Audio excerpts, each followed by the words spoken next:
Historiquement, la psychiatrie, la santé mentale est organisée vers l'ambulatoire pour être encore plus proche de la population, encore plus dans une mobilité, une proximité, se sont développées des équipes mobiles.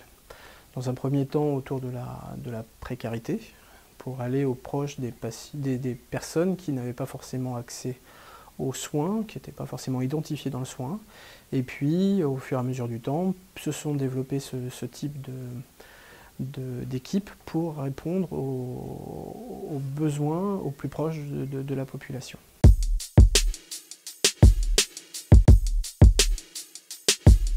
Le premier travail de ces équipes, c'est de travailler avec le réseau de l'hôpital déjà. Ils vont s'inscrire également dans le réseau de santé, de soins extérieurs, c'est-à-dire qu'ils vont être un relais avec le médecin traitant, avec le pharmacien, parce que pour certains patients, la rechute est due à une mauvaise gestion du traitement. Donc là, travailler avec le pharmacien, ça va être important. Travailler avec l'infirmière libérale, ça va être important. Chacun va identifier à quel moment il intervient auprès du patient, à quel rythme, et l'équipe mobile va pouvoir s'inscrire différemment à différents moments de la prise en soin du patient. Ils vont également travailler avec tout ce qui va être de l'ordre des associations, de l'aide à domicile, du portage de repas auprès du patient.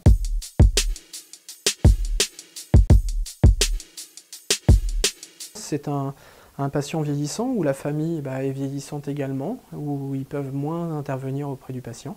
Et là, donc, il y a une infirmière libérale qui intervient au quotidien. Et l'équipe mobile donc, intervient pour la réalisation de soins, notamment les soins en termes d'injection de neuroleptiques à action prolongée.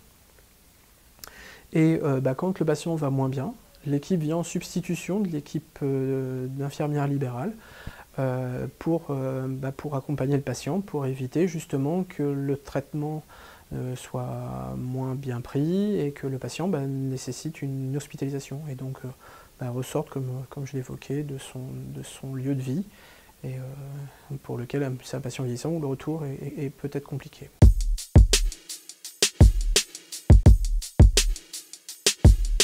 C'est vraiment de pouvoir expliquer, accompagner tous les intervenants autour d'un patient en donnant des explications, en rassurant, en observant, et puis pouvoir intervenir de façon, pour l'équipe, là par contre le bénéfice pour l'équipe, c'est vraiment d'intervenir de façon précoce. Le premier bénéfice, le patient reste plus longtemps à son domicile. C'est de pouvoir, à un moment donné où il va moins bien, d'avoir une réponse plus rapide. Voilà, la mobilité, la disponibilité de ces équipes qui s'inscrivent dans ce schéma va permettre d'intervenir auprès du patient.